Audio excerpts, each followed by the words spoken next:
야고보서 1장 1절부터 8절까지 제가 읽습니다. 하나님과 주 예수 그리스도의 종 야고보는 흩어져 있는 12지파에게 문안하노라. 내 형제들아, 너희가 여러 가지 시험을 만나거든 온전히 기쁘게 여기라. 이는 너희 믿음의 시련이 인내를 만들어 내는 줄 너희가 알미라. 인내를 온전히 이루라. 이는 너희로 온전하고 구비하여 조금도 부족함이 없게 하려 함이라. 너희 중에 누구든지 지혜가 부족하거든 모든 사람에게 후히 주시고 꾸짖지 아니하시는 하나님께 구하라. 그리하면 주시리라. 오직 믿음으로 구하고 조금도 의심하지 말라. 의심하는 자는 마치 바람에 밀려 요동하는 바닷물결 같으니 이런 사람은 무엇이든지 죽게 얻기를 생각하지 말라. 두 마음을 품어 모든 일에 정함이 없는 자로다. 아멘. 오늘 말씀은 야고보서 1장 1절부터 8절까지 읽은 가운데 1장 5절의 지혜에 대한 말씀을 중심으로 함께 살펴보도록 합니다. 야고보서 1장 5절에 너희 중에 누구든지 지혜가 부족하거든 모든 사람에게 후히 주시고 꾸짖지 아니하시는 하나님께 구하라. 그리하면 주시리라. 말씀합니다. 지혜를 구하면 주신다. 우리는 많은 세월과 시간 동안 신앙생활을 해왔습니다. 물론 모두 다 그런 건 아니지만 그럼에도 1년, 2년, 3년, 5년, 10년, 나아가 몇십 년씩까지 신앙생활을 해왔습니다. 그러면서도 과연 지혜를 받고 살아왔는가 하는 것에 대하여 생각해 보지 않는 경우가 많습니다. 우리의 신앙생활의 열매 가운데 하나가 당연하게 지혜가 돼야 되는 것은 마땅한 일입니다. 잠언 1장부터 마지막 장까지의 중심 주제가 무엇입니까? 지혜지요. 좀 더 첨가한다면 지혜와 명철, 지혜와 총명 그렇게도 하겠습니다. 신약 성경으로 와서는 주로 이제 지혜 중심으로 나와 있습니다. 물론 총명도 나오고 합니다만 저는 일반적으로 단어상 지혜는 총명이나 명철을 대표하며 포괄하는 단어다. 그렇게도 말씀드립니다. 우리가 신학적으로 보면은 명철 그러면 어떨 때는 지혜와 명철이 함께 가고 어떨 때는 지혜와 명철을 상호 교환적으로 쓸 수 있는 단어로 표현되기도 한다 하는 내용까지도 알 수가 있습니다. 좀 복잡한 이야기입니다. 총명 그러면 영어로서는 understanding, 이해력, 그리고 insight, 통찰 혹은 이해 이런 단어로 사용합니다. 명철도 영어로 가면 또 understanding 그럽니다. 명철, 그럼 한문으로 가면 명자가 밝을 명, 그리고 철도 밝을 철 이렇게 가지요. 어떤 면에서 철이 들었다 하는 그 한글하고 이 철자, 밝을 철자하고도 거의 일맥상통하기도 합니다. 그러니까 총명, 그러면 총자도 한문으로는 귀변으로 시작합니다. 귀로 시작해서 아내가 이렇게 각자 같은 거 들어 밑에가 마음신변이 있고 그러죠. 그러면은 귀 밝을 총이다 그래요. 말하자면 총 그리고 총명 그러면 기본적인 의미로서는 이해력이라고 했지요. 이해, 언더스탠딩 했던 것처럼 말을 듣고 알아먹을 그러한 지각과 이해력을 이야기하는 것이에요. 그렇기 때문에 다 총명이든 명철이든 지혜와 관련되어 있는 것을 알 수가 있습니다. 그렇기 때문에 지혜를 얻은 사람, 그러면 최소한 무엇이 생겨납니까? 이해력이 생겨나는 것입니다. 이해력. 오해가 줄어들고 이해력이 생겨나요. 뭘 말을 할 때 이해력이 생겨나는 것입니다. 물론 일반적으로 전문 영역을 포함한 이야기는 아닙니다. 일상사를 이야기한다. 저는 그렇게 주로 말씀드리겠습니다. 물론 전문 영역에 대해서 내가 생소한데 상대방이 전문 용어로 이야기하는데 어떻게 이해력이 생겨나겠습니까? 그런 건 아니겠죠. 경제학 박사님이 경제학 전문 용어로 이야기하는데 나는 경제학 용어를 모르는데 그가 이해된다. 그럼 곤란하죠. 그런 식의 어떤 일확천금적인 이해력 혹은 총명이나 명철로 생각하면 곤란합니다. 그렇지만 일상사로 이야기하거나 한 걸음 나아가서 말씀을 설명하고 가르치고 알아먹고 할 때의 이해력, 오해가 없이 이해하는 그런 것으로 한다면 이 지혜와 당연하게 함께 가며 지혜의 내용 안에 포함된다 말씀드리겠습니다. 참 많은 크리스천들을 만나고 살아왔는데 그러나 말씀을 전하거나 가르쳐보면 오해하거나 이해하지 못하거나 하는 사람들을 참 많이 만나왔습니다. 그래서 한 2시간 동안 무엇인가를 가르쳐 놓고 그 다음에 이제 2시간이나 설명했으니까 이 정도면 알아먹으셨겠지. 그리고 물어보면 전혀 엉뚱한 말을 하는 것입니다. 전혀 엉뚱한 말. 전혀 이해하지 못한 사람의 말. 설교도 마찬가지입니다. 집회 때 설교를 해놓고 설교 끝난 다음에 이제 목사님 은혜 받았습니다. 아, 그러셨어요? 어떤 면에서 그러셨는가요? 그러면 설교에서 하지 말라고 한 것을 하라고 그러셔서 내가 그것을 하고 있는 삶을 산 거에 대하여 너무 감사해서 은혜 받았다는, 하지 말라고 한 것을 하라고 그렇게 듣는 것이. 아니, 설교를 그런 보통 설명을 1시간 반씩 하는데도 불구하고 은혜 받았다는 것이 정반대로. 그래서 저는 한편으로는 설교는 녹음돼야 된다 생각해요. 왜? 증거 자료니까. 증거 자료가 되잖아. 하지 마라 그런 것을 저 손목사가 하라 그러더라. 그리고 막 외치고 다녀서 이제 실제로 증인은 누구고 사실은 뭐냐 할 때에 제가 했던 설교가 다 녹음돼 있으니까 자, 이걸 같이 들어보자. 당신 당시에 이 집회할 때 그 자리에 있었다고 그랬지 않느냐. 당신 75회 때 말씀과 치유 집회 있어가지고 내가 그런 설교를 했다 그랬는데 마침 그 설교가 다 남아있다. 그러니까 지금 들어보면서 당신이 말한 것하고 설교할 때 했던 것하고 대조하면 될 거 아니에요. 이해력이 없는 거예요. 정말 많은 크리스천들이 이해력이 없어요. 이해력이라는 것은 지혜의 근간이 되는 것 아니겠어요? 이해력이 없이 어떻게 지혜가 있어요? 그래서 이해력, 이 총명 혹은 명철과 지혜는 바꿔 쓰기도 하지만 그러면서도 보편적으로는 관련되어 있으나 다른 거죠. 그래서 좀 더 편적으로 말씀드리면 그런 이해력이라는 것은 지혜의 기본이 되겠죠. 집이 있다 그러면 집이 지혜다 그러면 집에가 기둥도 필요하고 기초도 필요하고 그럴 때에 그 부분을 하나 이루는 것 중에 하나가 저는 명철이나 총명이라고도 말씀드릴 수 있겠습니다. 또 그런 근간이 되는 것 중에 하나도 지식도 마찬가지. 지식.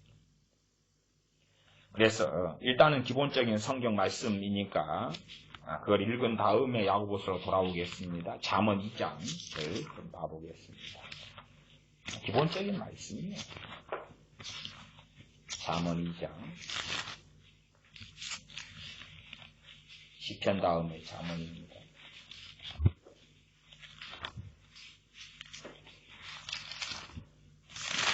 잠언 2장 1절부터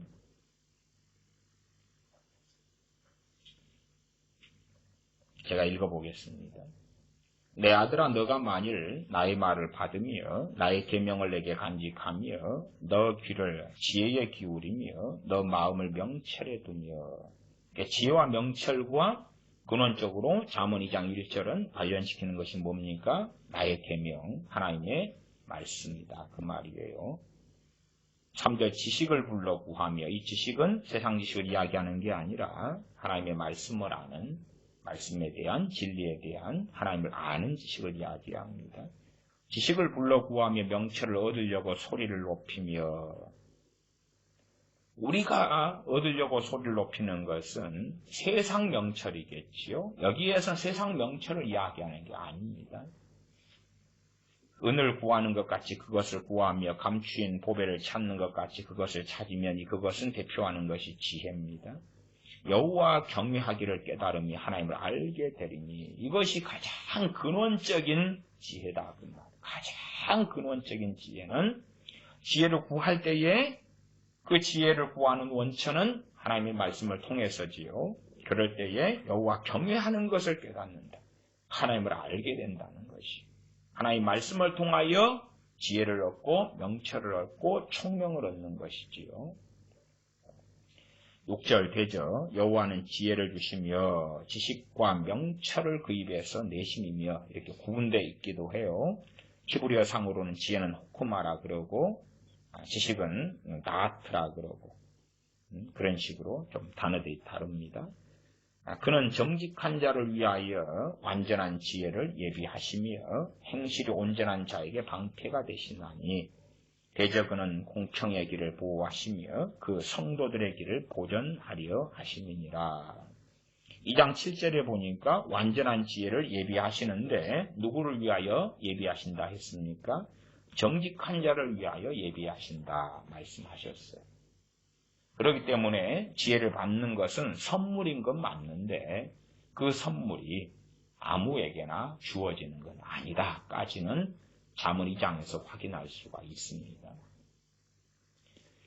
우리가 백화점 같은 데서도 한 30주년 기념 행사를 합니다. 그래 선착순 100명을 선물을 주겠습니다. 그러면은 거기에는 크게 한 두 가지 조건이 있는 것 같아요. 하나는 아무에게나지요. 근데 아무에게나인데 아무에게나가 또한 아무에게나가 아니죠. 선착순 100명에게 이렇게 아무나 다 받을 수 있는 거죠. 그런데 100명 안에 들어야 되는 거죠. 하나님께서는 아무에게나 주시는데 그 아무에게나가 하나님의 조건인 정직한 자가 되어야, 완전한 지혜로 간다면 완전한 지혜를 준비해 주신다 하는 것을 알 수가 있습니다. 다시 야고보서 말씀으로 돌아오겠습니다. 야고보서 1장 5절이었습니다. 너희 중에 누구든지 지혜가 부족하거든 모든 사람에게 후히 주시고 꾸짖지 아니하시는 하나님께 구하라. 그리하면 주시리라. 정말 하나님께 지혜를 얻고 사는 사람들은 누군가? 일반적으로 우리들의 문제는 첫째, 지혜를 구하는 일이 없다, 혹은 거의 없다, 별로 없다가 첫 번째 문제겠습니다. 지혜를 구할 일이 별로 없다, 혹은 구하지 않는다, 거의 없다. 하루 중을 살펴볼 때에 지혜 구할 일이 있나? 없는 것 같아. 그리고 지나가지요. 한 달에 한 번은 있을까? 두 달에 한 번은 있을까? 1년에 나는 지혜를 몇 번이나 구한 적이 있던가? 일단은 이제 반대로 말씀드리겠습니다. 반대로. 내가 지혜를 구하는 삶을 살지 않는다면 우리는 무엇이라고 변명한다 할지라도 교만하다. 다른 말로 바꾸면 내 지혜, 내 총명을 나는 의지하고 산다. 그렇게 이야기하겠습니다. 내 총명, 내 지혜로도 부족함이 있다고 생각하지 않는다.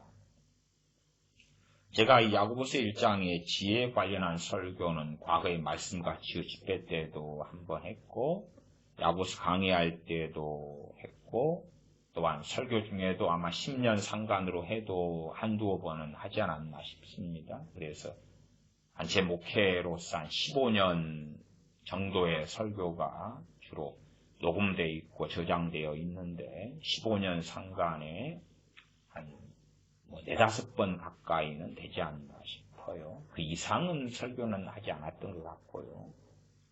주로 반복된 설교는 잘 하지 않는 편인데 그래도 이제 중요한 말씀이기 때문에 지혜에 대한 말씀은 설교를 해야 되겠습니다. 어쩌나 그러나 그 다른 때 했던 이 본문을 바탕으로 한 지혜의 말씀에 관한 설교하고는 또 유사한 면도 있고 또 다른 관점도 존재할 수도 있다까지는 말씀을 드리겠습니다. 지혜를 우리가 구하는 삶을 안 산다 그러면은 이제 일반적으로는 우리가 교만하거나 아니면 교만하지 않다고 생각해요. 대부분은 그렇게 생각해요. 그러나 내 지혜와 내 명철로 산다. 그것이 대부분의 소위 크리스천들에게 벌어지는 일이다. 왜요? 지혜를 구할 만큼 필요하지 않기 때문에. 그러다가 이제 중요한 문제를 만나서 지혜를 구합니다. 그러면 지혜를 과연 얻을 수 있을까 하는 거예요. 중요한 문제를 만나서. 중요한 문제를 만났다는 것은 일반적으로 다급하다, 절박하다, 아니면 긴급하다, 혹은 중요한 문제와 일인데 판단을 쉽게 내지 못한다까지도 포함되겠지요. 문제는 내 시간표를 하나님이 지켜주실 것이냐 하는 게 문제죠. 내 시간표를 하나님이 지켜주실 것이냐. 내가 중요한 문제를 만나고 그 문제에 대한 판단, 결정, 선택, 지혜가 필요한 것이 기한이 3일 안이 되었다. 3일 정도 되면 이제 빨리 했는데 3일 기한 안에 하나님께서 내게 그 문제에 대한 지혜를 주실 거냐 하는 것이죠. 물론 결론은 대부분 받지 못한다는 것입니다. 하나님의 지혜를 구하지 않아도 우리의 일상사는 사는 데는 큰 문제가 없어요. 큰 문제가 없어요. 그래서 일상사를 열심히 살아갑니다. 그리고 하나님의 지혜가 필요한 문제를 만나서 지혜를 구하는데 하나님께 안 통한다는 것이 문제가 되죠. 그 다음에 우리가 지혜를 구하는 상당히 많은 문제들은 그냥 세상 사람이 세상을 살면서 직면하는 문제하고 큰 차이가 없는 문제들이 되겠지요. 내가 집을 사야 된다. 그럼 이 집을 사는 것이 맞을까요? 틀릴까요? 이 집을 언제 파는 것이 맞을까요? 틀릴까요? 거기에도 이제 지혜가 필요하다. 부동산의 시세가 앞으로 어떻게 될 것인가? 미중 무역전쟁의 여파가 한국 경제에 심각한 영향을 끼치는데 지금 미중 무역전쟁의 스몰 딜이 제대로 성사되고 그래서 한국 경제가 좀 더 좋아지게 될 것인가? 거기에서 나는 어찌해야 될 것인가? 내가 달러를 많이 보유했는데 환율이 앞으로 더 올라갈 것인가 내려갈 것인가? 그래서 달러를 팔아서 돈을 벌고 싶은데 환율 차익을 얻고 싶은데 그건 어찌 되는가? 여윳돈이 있어서 투자를 해서 돈을 벌고 싶은데 아파트를 사야 되나 땅을 사야 되나 혹은 주식을 해야 되나 채권을 사야 되나 해외 투자를 해야 되나 지혜가 필요하다. 어쨌든 그런 양상의 지혜들. 내가 회사에서 어느 프로젝트를 해야 되는데 답이 없다. 그에 대한 지혜를 구한다. 그리고 이제 그것과 맞추어 가지고 야고보서 1장 5절 말씀 읽었더니 와 좋구나. 지혜를 구하면 지혜를 주신다 그랬네. 그리고 기도를 해보죠. 성경 읽으니까 지혜 구하면 지혜 주신다 하니까 기도를 해본다 그 말. 그리고 얻는 결론은 100%는 그렇지 않겠지만 99% 이상이 지혜를 받지 못하더라 그 말이에요. 그러니까 이런 말씀은 신앙생활을 해오면서 경험되지 않는, 체험되지 않는 나의 일상하고는 별로 상관이 없는 말씀이 대부분 되고야 말지요. 그래서 덮어버리는 거지요. 아니면 위로를 받아요. 왜냐하면 내가 지금 상황에서는 뭐 하나님이 지혜 안 주셔도 별로 문제가 없어. 그러나 나의 결정적인 때에, 지혜가 필요할 때에, 그때에 지혜 주신다 했으니까 기도하면 되겠지. 위로를 받지. 결정적일 때, 지금 당장은 뭐 이런 긴급하고 위급하고 심각한 문제가 일어나지 않고 있어. 결정적일 내 인생에 기도해서 지혜를 구하면 지혜를 주신다 했으니까. 결정적일 때에 문제 해결하는 열쇠를 나는 이 말씀을 통해 가지고 있는 거야. 좋잖아요. 그리고 인생이 결정적일 때가 올 때 기도를 해봐요. 지혜를 구해본다. 그 말은 지혜가 없어요. 이게 도대체 무슨 상황인가? 기본적인 말씀은 야고보서는 하나의 서신이기 때문에 잘 아는 4장 말씀으로 가보겠습니다. 4장 2절 3절입니다. 야고보서 4장 2절 3절. 너희가 욕심을 내어도 얻지 못하고 살인하며 시기하여도 능히 취하지 못하나니 너희가 다투고 싸우는도다.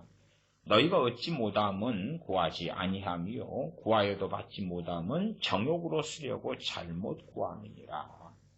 그러면 지혜가 우리가 정욕으로 쓰려고 잘못 구하는 지혜라면 구하여도 얻지 못한다 말씀하죠.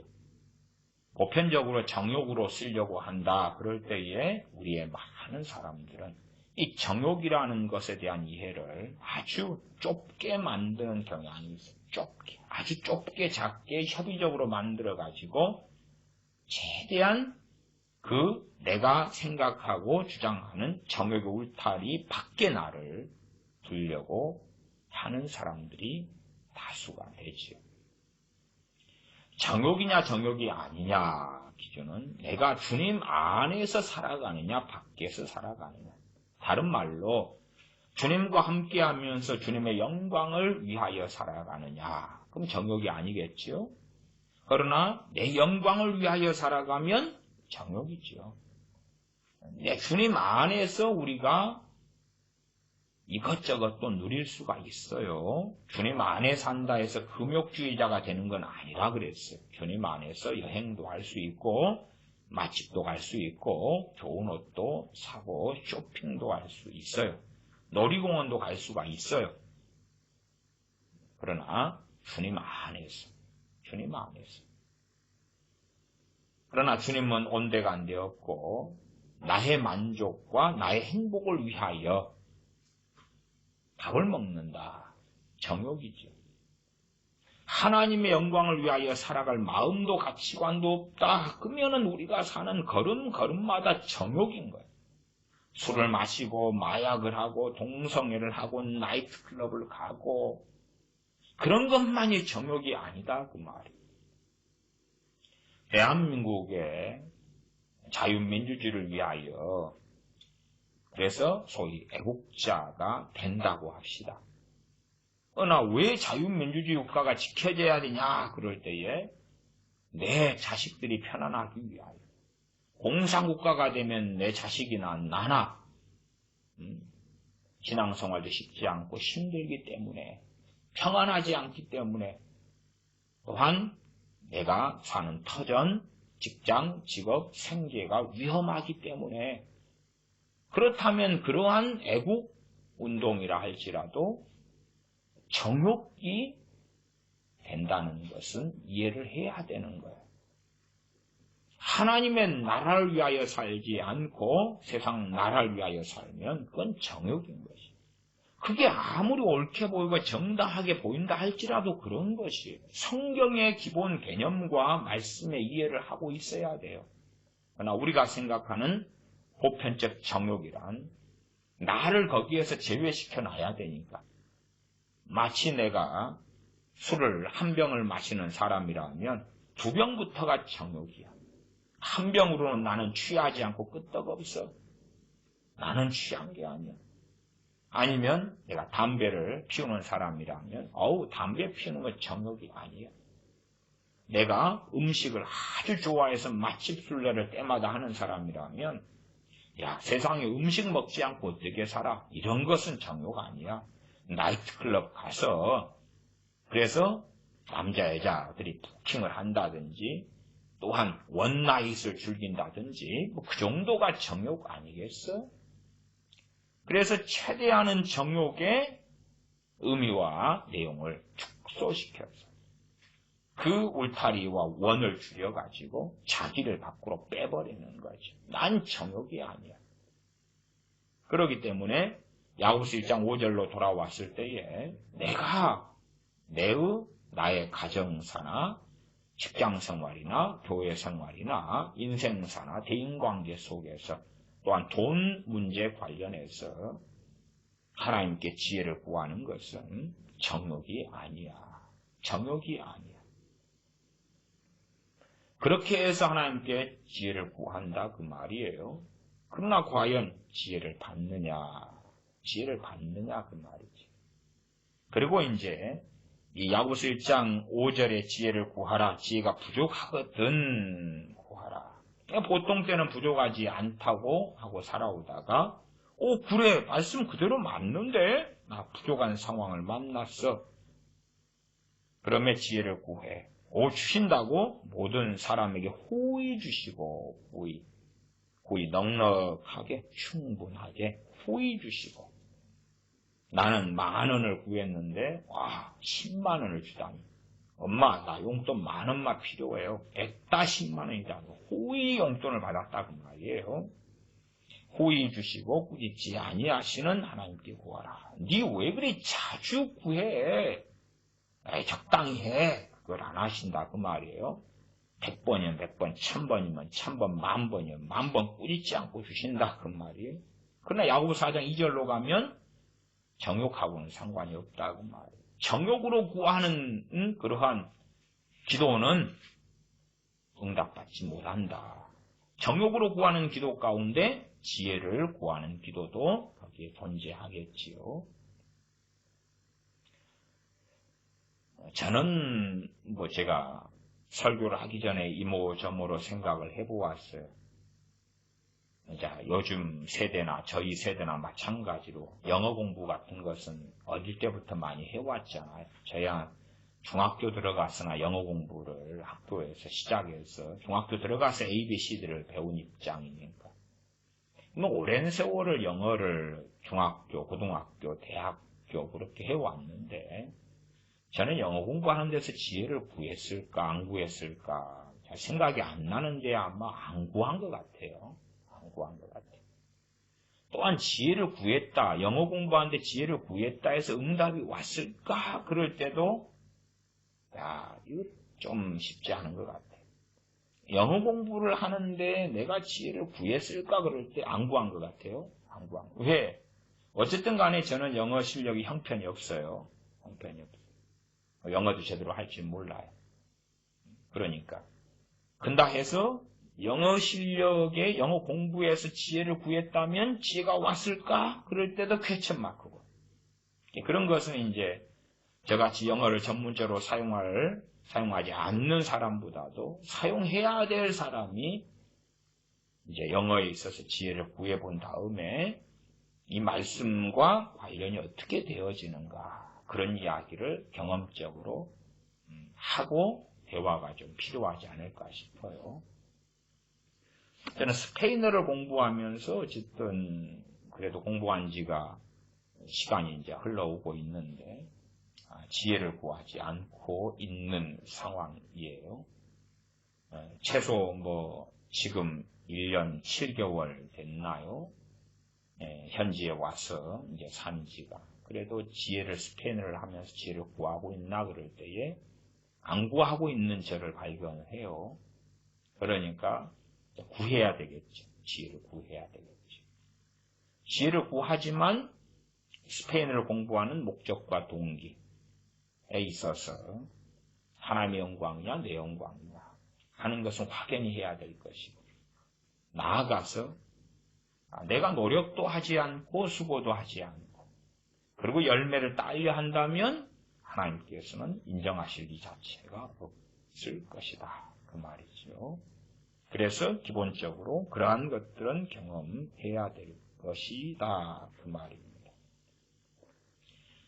일단은 이제 경험적인 이야기, 체험적인 이야기를 좀 한다면, 저 같은 경우에 지혜를 구하는 기도를 참 오랫동안 해왔어요. 지혜를 구하는 기도를 제 기억상에는 어쨌든 1980년 후반부터 지혜를 구하는 기도를 많이 해왔어요. 많이 해왔어요. 어느 때에 지혜가 임했어요. 어느 때에 지혜가 임했는데 그 지혜라는 것은 모든 분야, 모든 영역에 대한 지혜는 아니에요. 아니고 또 저는 지혜를 구할 수밖에 없었던 것이 보통 분들이 좀 생각하기 어려울 정도로 미련해요. 미련하고 둔하고요. 암기력은 거의 없고 이해력도 거의 없고. 그래서 똑똑하지 않은 보통 아이가 10시간을 공부하는 것을 제가 동일하게 얻으려면 저는 3박 4일을 공부해야지만이 10시간을 공부하는 아이가 얻는 것을 얻어요. 그렇게 미련해요. 그걸 이해를 사람들이 잘 못하시더라고요. 과거에 제가 중학교 3학년 때 이제 공부를 좀 잘 하려고 하루에 제 고등학교 때는 입학시험을 통해서 고등학교를 들어갔어요. 그래서 중학교 3학년 때에 하루에 한 4시간씩밖에 안 자고 그리고 시험 공부를 했어요. 그러니까 정말로 부지런히 공부했어요. 학교에 가서 보통 밤 10시까지 학교에서 남아서 공부를 하고요. 10시에 독서실로 가서 독서실에서 고입 시험이 있을 때까지 집에서 거의 잔 적이 없어요. 독서실에 가서 새벽 1시, 2시까지 공부하다가 거기에 모포 담요 하나 깔고 독서실에서 자고 그리고 이제 아침에는 집에 가서 도시락 3개를 바꿔요. 김치하고 밥만 담긴 도시락을 3개를 다시 바꿔가지고 혹은 2개를 아침을 대강 김치로 먹고 그리고 학교 가서 점심 먹고 저녁 먹을 도시락을 2개를 챙겨가고 어쨌든 그러면서 그렇게 죽으라고 공부하고 나아가 학교에 가면 아침에 가서 밤 10시까지 할 때에 화장실 가는 거 말고는 의자에서 움직인 적이 없어요. 말하자면 쉬는 시간 10분도 계속 공부했어요. 점심시간도 밥 먹고 바로 계속 공부하고 그렇게 공부를 했어요. 애들이나 다 놀라고요. 공부하면서 코피가 계속 쏟아지고 흘러도 수업 시간에 코피가 터지는 것은 일주일 되면 몇 번씩 터져요. 그런데도 코피가 쏟아져도 그냥 코 잡고 그리고 코피가 질질 흘러도 그냥 상관없이 코 잡고 머리 제치면서 수업에 열중하고 있으면 시간 되면 멈추니까 그렇게 해도 정말 실력이 만들어지지 않아요. 그렇게 해도 실력이 만들어지지 않아요. 말하자면 단기 기억을 딴 사람이 한 10번 해서 외울 것을 한 100번 해도 대강 외워지는데 자고 일어나서 시험 한번 보고 나면 다 까먹어요. 단기 기억은 좀 어찌 되는데 반복을 많이 해가지고 근데 장기 기억으로는 남지를 않아요. 그러니까 얼마나 사실은 이 민남 머리 때문에 제 개인적으로는 고통을 많이 받은지 몰라요. 고등학교 때도 그렇고 민남 머리에 암기력이나 이해력이나 형편이 없는 거예요. 제 가족들은 그래도 좀 알 것 같아요. 말하자면은 이 연속극을 봐요.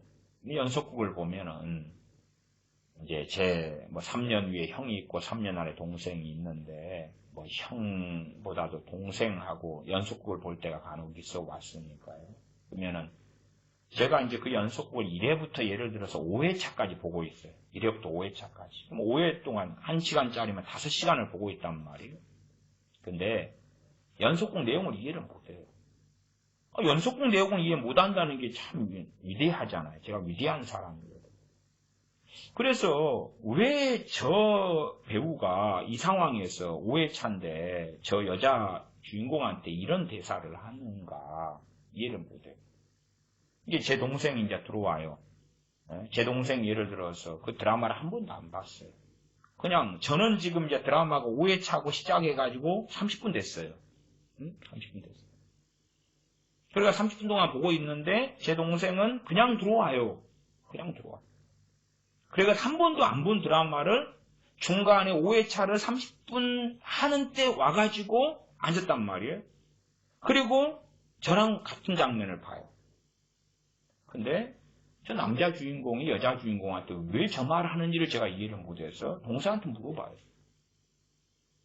이제 처음 보는 동생한테 그 연속곡을 지금 처음 봤단 말이에요. 그 중간에 들어와가지고 왜 저 여자 주인공은 저 남자 주인공한테 아니 남자 주인공 여자 주인공한테 저 대사를 하냐고 물어봐요. 그러면 동생은 알아먹어요. 설명을 해줘요. 설명해줘도 제가 또 다 못 알아먹어요. 계속 또 물어봐요. 그러니까 동생은 저랑 TV를 안 봐요. 왜냐하면 계속 물어보거든. 연속극을 보면 계속 물어봐. 이해가 안 되니까. 그래서 둘 중에 하나겠죠. 드라마 작가가 정말로 말도 안 되게 드라마를 써놨든지 내가 정말 이해력이 부족하다. 근데 이해력이 정말 부족한 게 맞아. 이해가 안 되는 거예요. 그러니까 그런 것을 예를 들어 제 동생 같으면 증인이기 때문에 저 같은 이해력이 떨어지는 사람하고 수십 년을 살았단 말이에요. 아니 드라마 같으면 이해가 참 잘 되게 대본을 쓰고 이해가 잘 되게 연기력 있게 주인공들, 조연들, 엑스트라 연기할 거 아니에요. 못 알아먹는다니까요. 못 알아먹어요. 물론 자 지금 하나님께 제가 지혜를 받은 게 있어요. 그러나 이제 그 지혜를 받았다 그것이 제가 그런 드라마를 볼 때에 와 새로운 눈이 열렸어. 대사가 다 이해가 되네. 안 그래요. 안 그래요. 드라마 볼 때 별로 작동 안 해요. 제가 안 보는 거예요.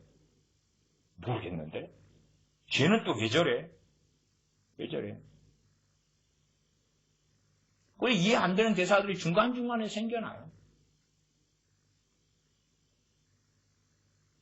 그러니까 그만큼 이제 뭐 지금까지 살아와도 제가 이제 설교를 뭐 본문만 가지고 무언고 설교잖아요. 이게 말씀을 하나님께 지혜를 구하고 그리고 제가 설교하는 것이 제 본업이기 때문에 제 부르심 받은 거기 때문에 저는 당연히 설교에 대해서 하나님께 지혜를 구하는 삶을 살아왔지.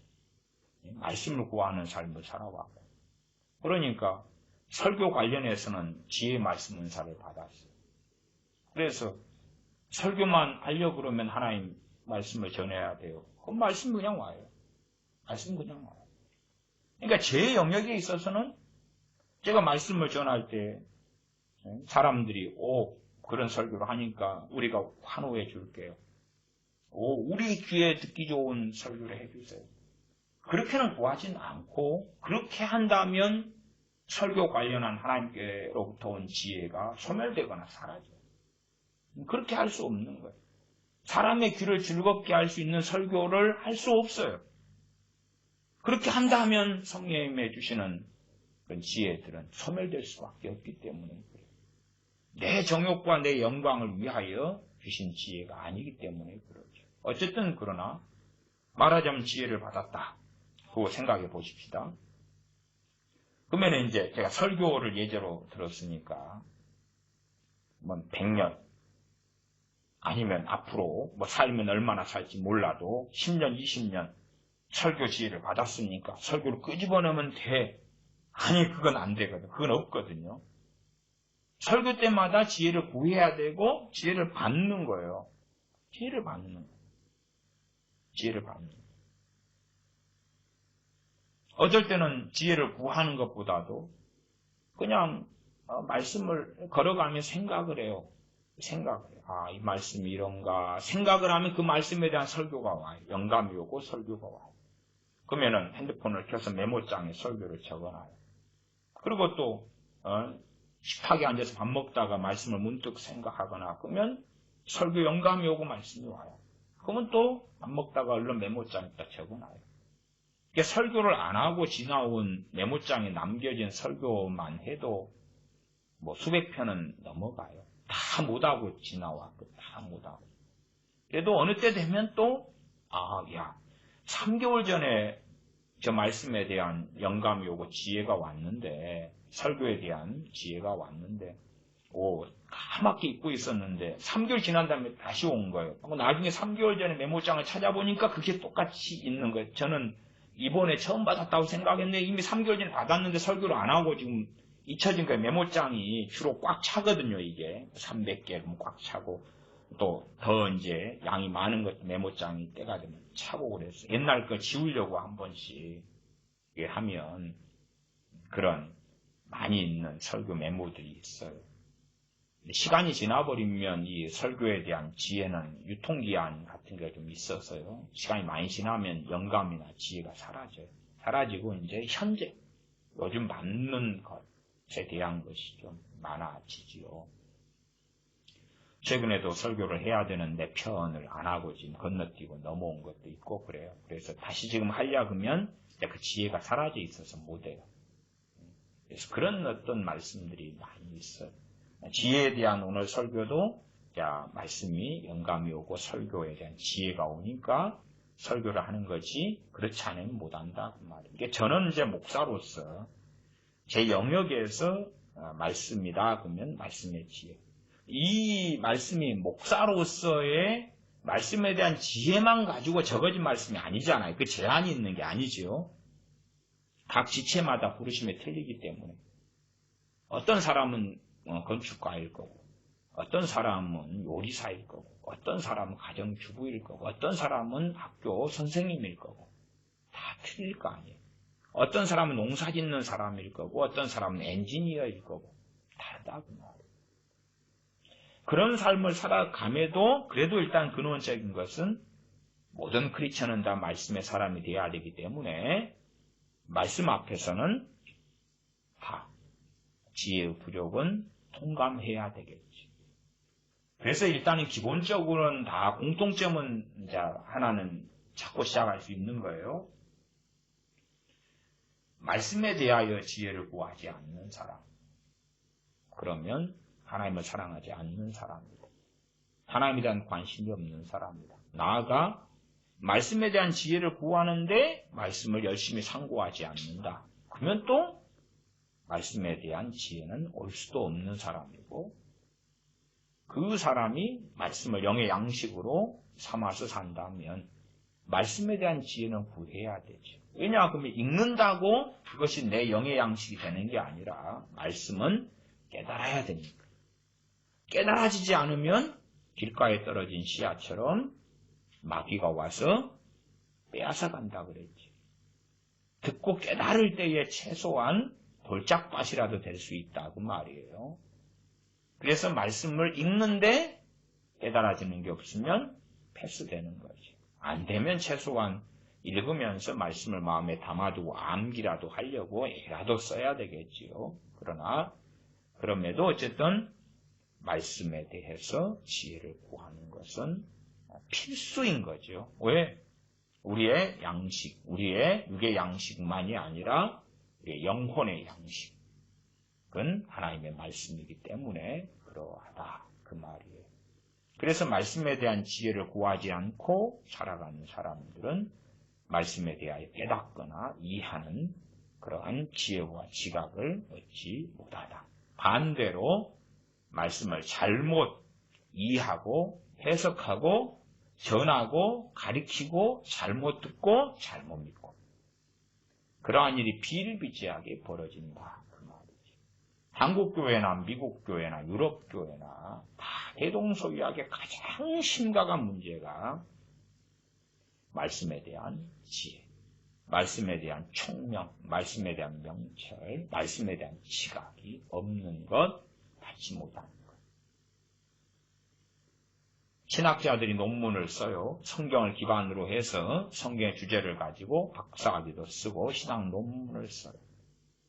그러나 그들이 하나님께 지혜를 받지 못하지요. 대부분이 그렇다 그 말이에요. 왜?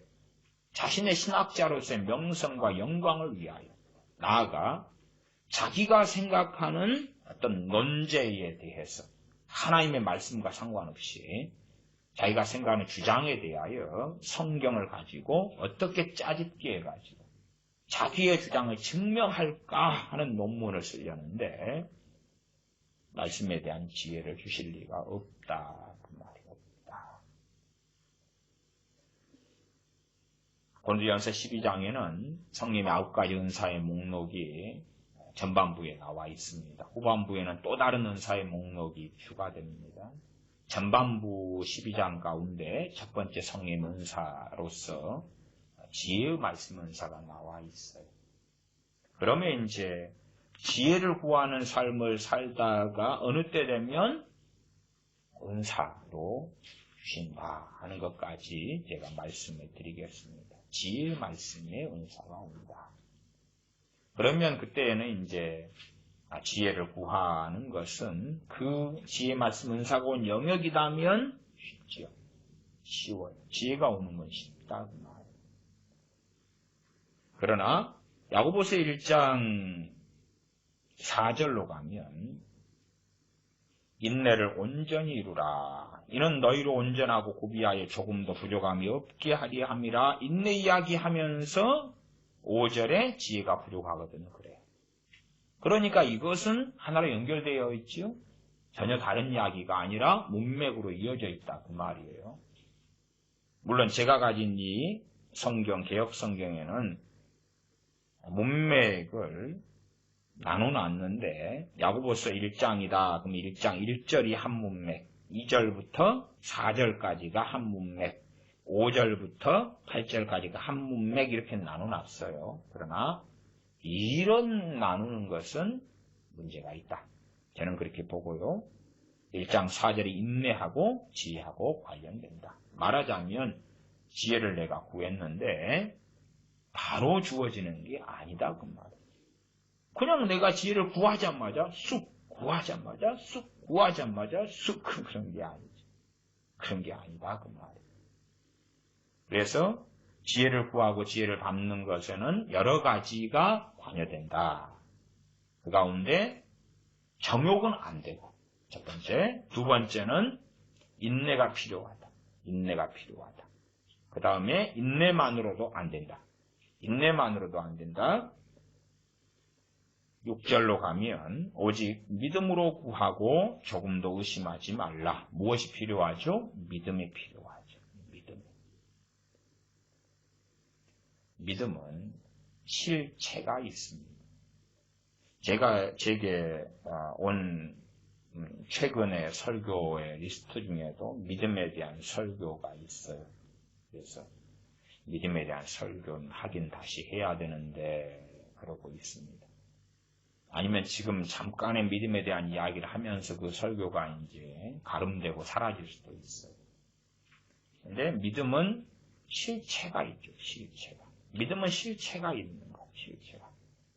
물질로 한다면 제가 손목시계를 풀어놓고 이제 설교를 하는데 손목시계가 이게 시계라는 실체가 있잖아요. 존재가 있잖아요. 여기 존재가. 사람의 손에 잡히지 않지만은 우리에게는 영혼이 있지. 그 다음에 뭐라고 말해도 마음이라는 건 실존하는 것입니까? 없는 것입니까? 실존하는 거잖아요. 실존하는 거. 무로 지킬 만한 것보다 너희 마음을 지켜라. 실존하는 거잖아요. 생각이라는 것, 실존하는 거잖아요. 생각. 우리는 단지 이제 유물론이라든지 혹은 현실의 무신론이라든지 이런 걸로 빠지면 눈에 보이는 세계, 육체적인 세계, 과학적인 세계, 그렇게 정확하게 무게가 나오고 눈으로 볼 수 있고 증명할 수 있고 이런 것들만이 진짜다. 그러니까 성경에 있는 이 믿음에 대한 이해도 그런 것에 영향을 받아서 믿음이 마치 실체가 없는 허구적인 것처럼 변해버린 거예요. 허구적인 것처럼. 그러나 믿음은 실체가 있다. 그 말이에요. 자, 예수님을 믿으십시오. 그래서 믿음을 가졌다. 그러면 그 믿음은 실체가 있다. 그러면 실체가 있다. 눈에 보이지도 않고 손에 잡히지도 않는데 그건 실체가 있다. 그 말이에요. 청춘 남녀가 서로 사랑한다. 그러면은 그 사랑은 실체가 있어요? 없어요? 실체가 있지요. 예? 우정이 있다. 친구 간에. 그러면 우정도 실체가 있다. 그 말이에요. 내가 소망을 가지고 있다. 소망이 없으면 거꾸로 절망, 낙담, 좌절을 가지고 있겠죠? 실체가 있잖아요, 그건. 있기 때문에 그건 힘이 있는 거예요. A라는 사람에게 절망이 있다 그러면 절망이 힘이 있단 말이에요. 힘이 있어, 그 사람은. 힘이 있어요. 절망이 있으니까 힘이 있다고 말이에요. B라는 사람에게 무기력이 있다 그러면 무기력은 힘이 있단 말이에요, 힘이. 무기력은 힘이 있어요. C라는 사람에게 우울증이 있다. 우울증은 힘이 있단 말이에요. 힘이 있어. 그래서 밝은 생각을 하려는데 다시 우울한 생각으로 끌고 가고 좌절된 생각으로 끌고 가고 힘이 있으니까. 믿음도 마찬가지예요. 정말 간단한 이야기죠. 실제이며 실체가 있다. 그러나 이제 이런 믿음이라는 것도 어떻게 바꿉니까? 그냥 우리가 믿습니다. 믿음 있는 게 되고 아니면은 성경에 그 말씀이 있군요. 그 말씀이 있다는 것을 인정하고 동의할게요. 다른 말로 지적 동의라 지적 동의. 내가 지식적으로 동의하면 그게 믿음이다. 여기 여주봉 목사님이라는 분이 지적 동의가 믿음이다 이렇게 가르치는 분 중에 한 분이지요. 전혀 그렇지 않다 그 말. 어떻게 지적 동의가 믿음이냐 그 말. 내가 동의할게요.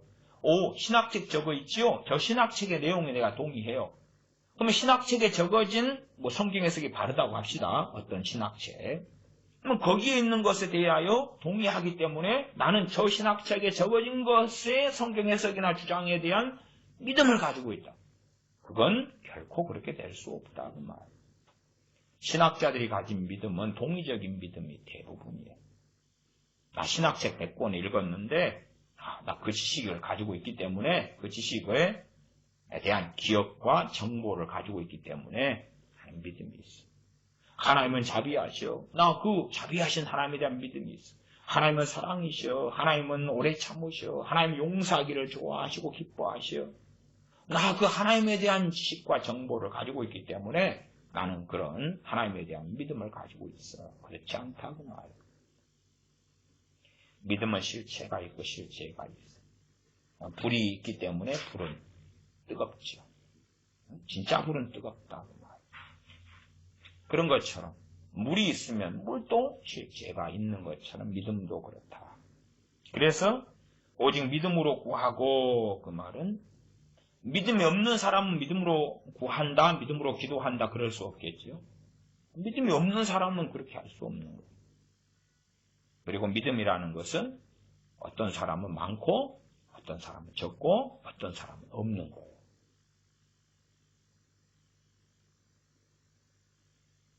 예수를 믿는 믿음도 어떤 사람은 많고 다른 말로 강하고 어떤 사람은 약하고 어떤 사람은 흐릿하고 어떤 사람은 이상하고 그렇죠?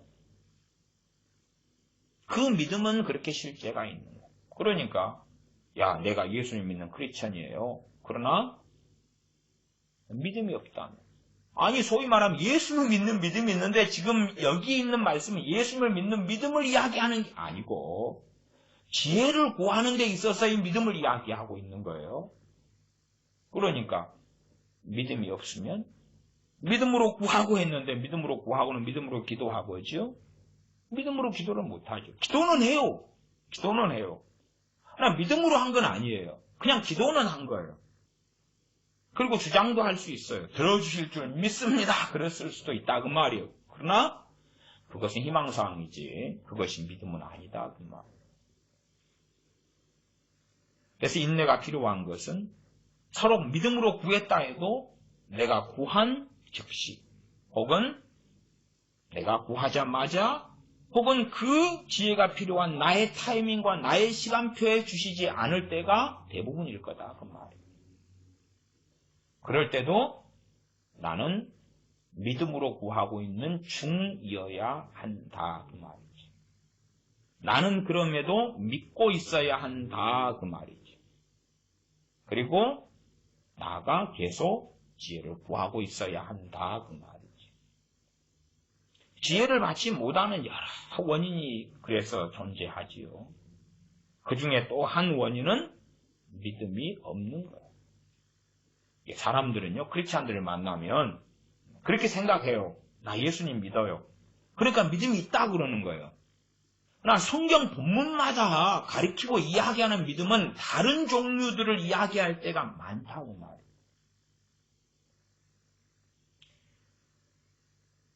우리가 밥을 할 수 있다고 쳐요. 밥을 할 수 있다. 밥을 할 수 있기 때문에 내가 모든 요리를 할 수 있는 것은 아니잖아요. 내가 밥을 할 수 있다. 그것을 비유하자면 예수님 믿는 믿음이 있어요. 자, 그럼 병 고침 받을 믿음은 있느냐? 아니, 내가 밥을 할 수 있기 때문에 나 탕수육도 만들 수 있어요. 아니, 탕수육 만들 수 있는 실력이 있어야 만들 거 아니에요. 그건 다른 거잖아요.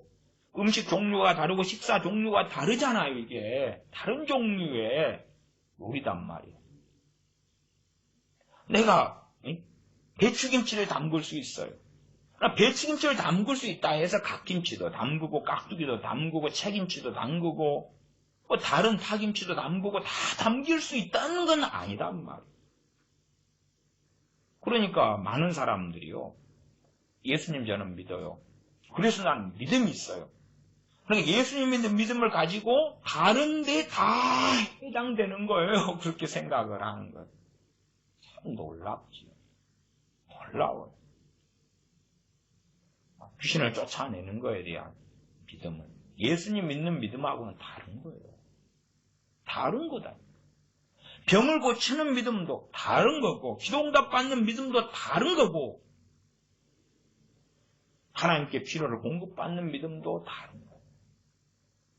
은사적인 믿음도 다른 거고 믿음의 은사에서 오는 믿음도 다른 거고 하나님을 신뢰하고 믿는 믿음도 다른 거고 하나님을 의지하는 믿음도 다른 거고 어떤 사람은 하나님을 의지하는 믿음이 없는 사람이 있어요. 예수님 믿는 사람인데요. 하나님을 의지하는 믿음이 없는 사람이 있어요. 어떤 사람은 있는데 아주 연약하고 작은 사람. 어떤 사람은 아주 큰 사람. 유감스럽게도 많은 크리스천들은 신앙 연수가 더하지만 믿음은 성장하지 않아요. 믿음은 자라나지 않아요. 그 이유 중에 하나가 자기가 믿음이 있다는데 자기는 믿음이 있는 사람이라는데 어떻게 하겠어요? 그리고 그 믿음이 신앙서적 몇 권 읽고 신학책 몇 권 읽고 거기에서 나온다고 생각하는데 어떻게 하겠어요? 아니면 심지어 성경 몇 독 하면 자연적으로 생겨날 거라고 믿는데 어떻게 하겠어요? 말하자면 믿음이라는 것에 대하여 이해를 못하니까 알지 못하니까 믿음의 그 실체를 제대로 인지하지 못하니까 막연한 것, 실체가 없는 것, 무형의 것 당연히 육체적으로는 무형에 속하는 것처럼 보이지만 그러나 실제적으로는 유형의 것이다. 영적인 세계 속에 유형, 실체가 있는 것이다. 하나님은 영이시지만 하나님은 살아계시잖아요. 하나님은 살아계시죠.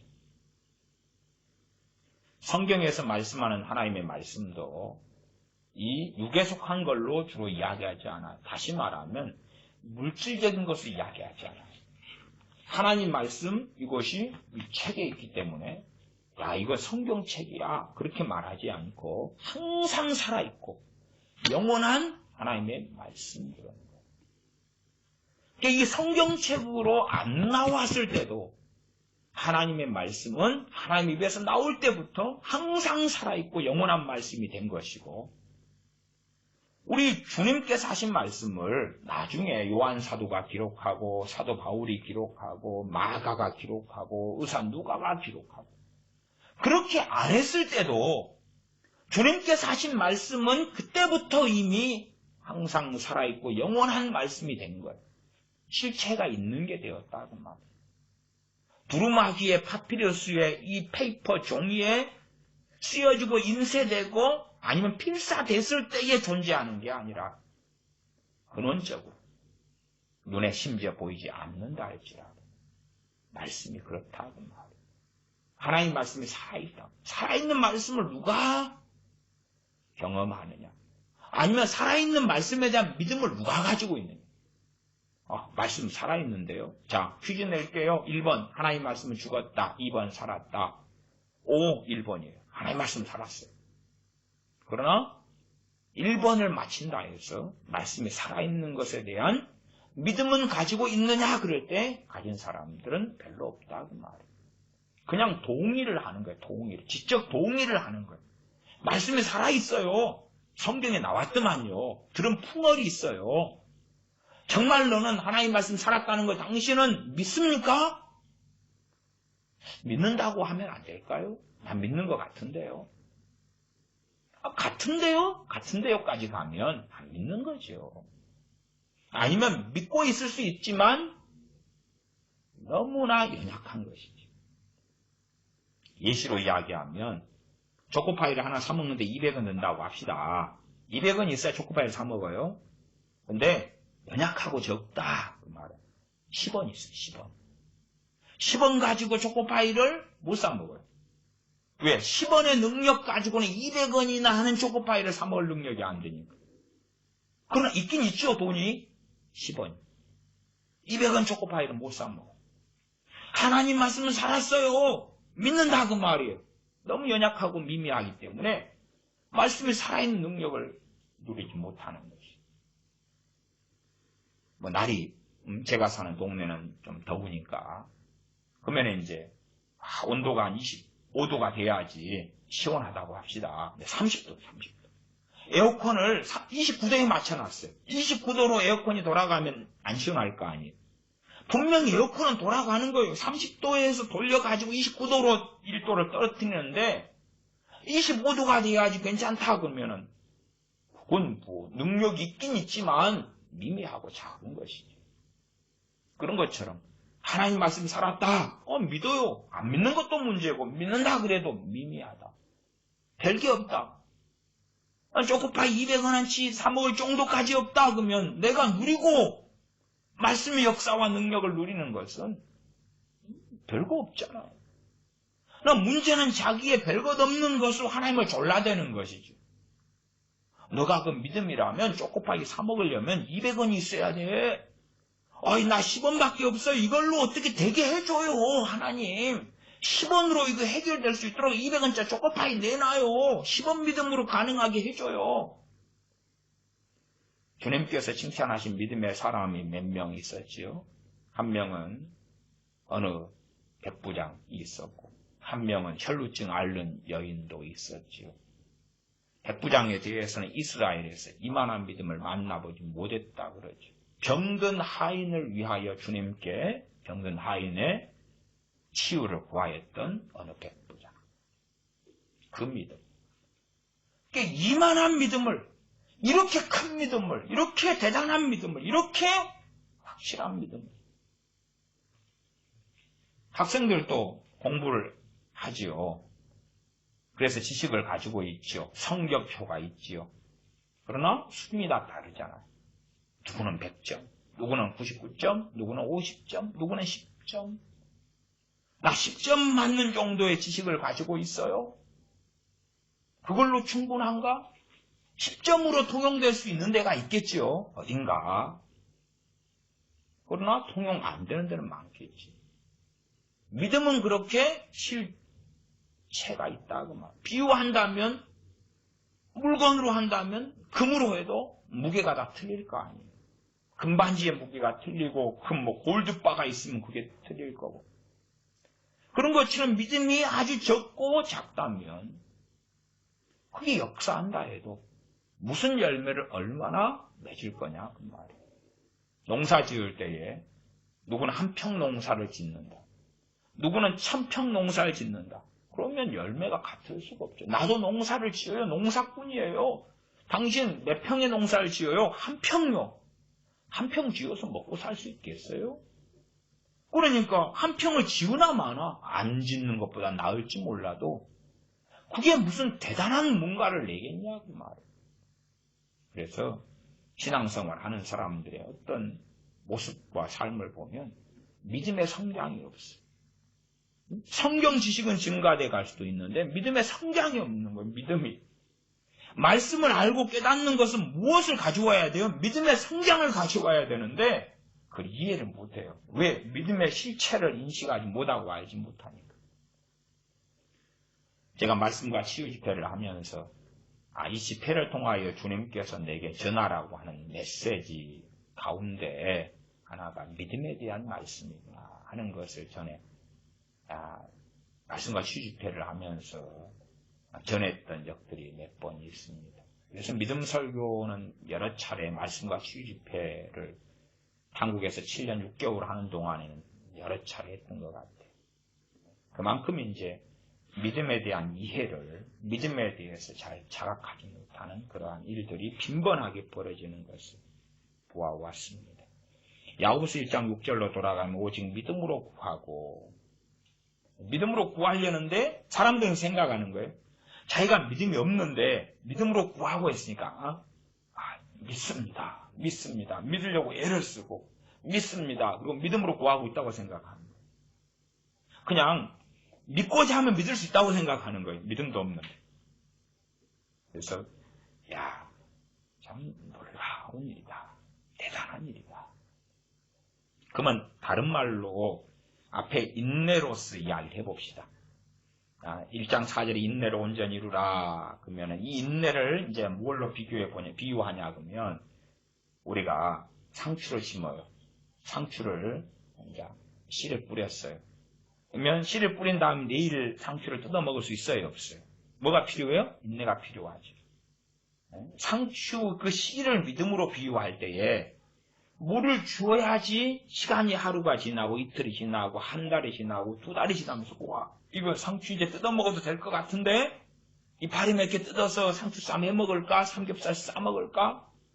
인내가 필요한 것이 무엇에도 적용이 돼요? 믿음. 그래서 믿음의 인내도 나오고 소망의 인내도 나오고 믿음의 인내도 나와요. 왜? 믿음이 힘을 발휘하려면 상추를 키우는 것처럼 키워야 될 거 아니에요. 키워야 돼. 상추가 이제 씨에서 한 3일 지나서 새싹이 이제 쫙 물 잘 주니까 났어요. 조그맣게. 오늘 삼겹살 구워가지고 싸 먹어야지. 쌈 싸 먹어야지. 상추가 났어. 뜯으면 뭐요? 손톱보다 작은 건데. 그게 무슨 쌈으로 어떻게 싸 먹어요?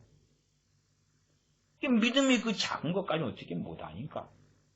그래서 한편으로는 하나님의 지혜 주신 시간표가 우리의 무엇과도 상관이 있겠어요? 믿음하고도. 우리의 믿음으로 구하고 했는데 하나님께서 요구하시는 믿음이 있단 말이에요. 그 수준에 미달되면 그걸 키워야 될 거 아니에요? 기도하고 구하면서. 안 키워지면 감당이 안 되는 거죠. 세상 사람도 알 거예요. 100만 원짜리 물건을 사려면 얼마가 필요하죠?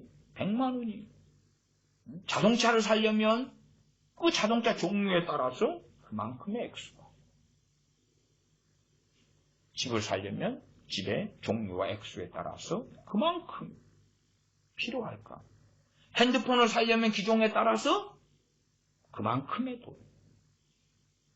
그러면 믿음이라는 게 있지도 않으면서 아니면 아주 그냥 쥐꼬리만큼 있으면서 이걸로 모든 것을 할 것이다. 그렇게 될 수가 없잖아요. 주님께서 비유하실 때도 겨자씨 하나만한 믿음. 뭘 이야기해요? 겨자씨를 심었더니 나중에 겨자씨 그 작은 씨앗에서 자라가지고 많은 새가 깃들 정도까지의 그런 나무가 되었다. 키워야 될 거 아니에요. 키워야 돼. 그리고 겨자씨 하나만한 믿음만 있으면 그것이 단순하게 이 정도로 끝나? 다 해결되는 거야? 그런 이해는 안 되는 거죠. 성장하고 자라야 되는데 그것보다도 꼭 겨자씨 하나를 그리고 초점이 맞춰진 다음에 나 겨자씨 하나만한 믿음은 가지고 있지. 그걸로 모든 게 해결될 거야. 그러면 제가 돈 100원 줄게요. 군대에서는 그랬어요. 우리 고참들이 100원을 주는 거예요. 똘병인 우리들한테 100원을 줘요. 그럼 뭐라 그런지 아세요? 자, 가서 초코파이 한 상자 사오고, 치킨 다리 닭봉 10개 사오고, 아이스크림 20개 사오고, 그리고 5천 낸가와 5천 남겨와. 이게 부하들을 이제 뭐 괴롭히는 거죠. 괴롭히는 거. 자기 돈 안 쓰고 부하들 돈 쓰라고 말. 이것이 농담으로 하면 좋은데 진담일 때도 많았던 거예요. 진담일 때도. 그러니까 100원 받았어. 자, 내가 지금 너희들 사주는 거야. 대신 돈 남겨와. 5,000원. 그리고 이렇게 사와. 그러면 이제 부하들이 돈 모아가지고 그걸 사고, 김병장님 5,000원 이게 남았어요. 그런 일도 현실처럼 벌어져요. 아마 그런 김병장 같은 사람이 놀라운 믿음인 것 같지요. 놀라운 믿음의 사람. 100원 딱 주고. 야, 초코파이 한 상자에 치킨 닭봉 10개에 아이스크림 20개에 5천 남겨와. 우리가 그런 사람이 아니겠냐고 말이야. 100원 가지고 다 해결할 수 있다는 거. 100원 가지고 난 겨자씨 하나할 만한 믿음이 있기 때문에 5천원짜리 5천만 원짜리 차도 사고, 뭐 20만 달러짜리 아파트도 사고, 다 하는 거예요. 다. 뭐 루이비통도 사고, 롤렉스 시계도 사고, 다 사는 거예요. 100원이 있기 때문에 나는. 아마 그 100원 가진 사람이 주님인 것 같아요. 왜? 그냥 그걸 오병이의 기적처럼 부어가지고, 100원을 그냥 얼만큼 만들어야 롤렉스 시계 하나 사고, 롤렉스 시계 한 3천만 하나요? 그러면 그냥 100원짜리를, 은행을 불러야 될 것 같아요. 은행은. 자, 100원짜리 계산해가지고 돈을 바꿔주시오. 요즘에 은행원도 싫어해요. 그런 거. 동전 가져가면 은행원들 고개 흔듭니다. 요즘에는 기계가 나왔던 것 같아요. 기계. 그것도 이제 요일이 또 정해지고 막 그래요. 자꾸 동전을 기계에다 팍 부으면 돈 액수가 정해져가지고 참 이게 좋아진 세상이 되기도 하죠. 그러나 동전 받는 것도 날이 있다 그래요. 아무 때도 안 받아요. 복잡해졌는데 100원 하나로 모든 것이 가능한 것처럼 착각하는 거예요. 그러니까 믿음으로 구하고, 근데 난 지금 이제 구할 수 있는 믿음이 있거든. 아니면 그냥 믿음은 쉽게 탕탕탕 만들어지는 거야. 그래서 지혜를 구하는데 난 믿음이 있어. 안 보이니까 거짓말을 할 수 있죠. 안 보이니까 착각도 하고. 그러나 안 보인다고 착각하는 것은 정신병인 거죠. 자기가 믿음이 있는지 없는지도, 얼만큼 있는지도 알지 못하는 거예요. 알지 못해. 믿음이 없으면 우리 크리스천들은 믿음에서 시작해서 어디까지 가요? 믿음으로. 믿음에서 믿음으로. 믿음에서 믿음으로. 근데 제가 그래서 믿음과 행함의 연속성, 상관관계, 절대성, 불과 분리성. 그러나 믿음과 행위는 또한 다른 거다. 그 두 가지 말씀을 계속 설교해 왔어요. 두 가지를. 행함 있는 믿음, 살아있는 믿음도 계속 설교하고. 그러나 믿음과 행위를 짬뽕하는 것의 위험성. 믿음은 믿음이고 행함은 행함이고. 그러나 믿음과 행함은 또 뗄 수 없는 거고. 두 가지 역설성을 계속 말씀에 따라 설교할 수밖에 없는 거예요. 이럴 때는 믿음에 대하여, 이럴 때는 믿음과 행함에 대하여, 살아있는 믿음에 대하여 한 가지만 이야기해버리면 그러면 이제 믿음의 실체가 사라지고요. 순종하는 것이 믿음이고, 구제하는 것이 믿음이고, 선행하는 것이 믿음이고, 용서하는 게 믿음이고, 순종하는 게 믿음이고. 이상하잖아요. 이상. 그런 사람은 이제 이 야고보서 1장, 요 앞에 조금 넘어가면 히브리서 11장 있잖아요. 11장. 믿음 가지고 순종을 했잖아요. 믿음이 있어가지고 믿음으로 순교도 당했고, 믿음으로 죽은 자를 하나님께 살리심을 받고, 믿음으로. 이게 다른 거잖아요, 이게. 믿음장이. 믿음하고. 믿음이 있어가지고 열매를 거두는 거잖아요. 믿음으로 열매를 거둔 거예요. 믿음으로 순교도 하고, 믿음으로 유리걸식하고, 믿음으로 기적도 보고, 믿음으로 전쟁도 하고, 믿음으로 능력도 받고, 믿음으로 헌신하고 믿음으로 아이도 받고 아브라함과 사라가 아이를 낳을 수 없는 나이가 되었는데 사라나 아브라함이나 믿음으로 자식을 얻는 거예요. 물론 요즘에야 무자식이 상팔자 이야기가 나오지만 아브라함과 사라는 약속을 받았고 자식이 필요하잖아요. 믿음으로 자식을 낳을 수 없는데 받는 거예요. 왜? 믿음 능력이 있으니까. 그럼 믿음과 순종을 같은 걸로 그냥 가버리면 믿음과 행함이죠. 그러면 아브라함이 사라가 자식을 낳아버려야지 그게 믿음이 되는 이상한 일이 벌어지죠. 믿음이 있어가지고 자식을 얻는 건데 죽었다 하는 자가 자식을 낳았다고 말이에요. 남자 구실 못하고 여자 구실 못하는데 믿음으로 그 히브리서 11장의 것을 이해를 못한다고 말이에요. 예수순복음교회 조영기 목사님 같은 분도 히브리 11장의 1절을 가지고 그게 믿음의 정의라고 하면서 믿음은 바라는 것들의 실상이요 보지 못한 것들의 증거니 선진들이 이로써 증거를 얻었느니라. 그러면서 유감스럽게 수십 년 동안의 그 구절을 가지고 좀 이상한 해석들을 해오신 것이 많아요. 믿음은 실체가 있다고 말해요. 믿음으로 구하고 했는데 구할 믿음이 없는 거예요. 그냥 있다고 생각하는 거예요. 자기는 구했는데 하나님이 안 주시더라고요. 자기는 무죄고 하나님이 유죄인 거죠. 어쨌든 믿음이 없으면 구할 수도 없겠죠. 자기는 믿음으로 구했다고 생각해도. 그런 이상하잖아요.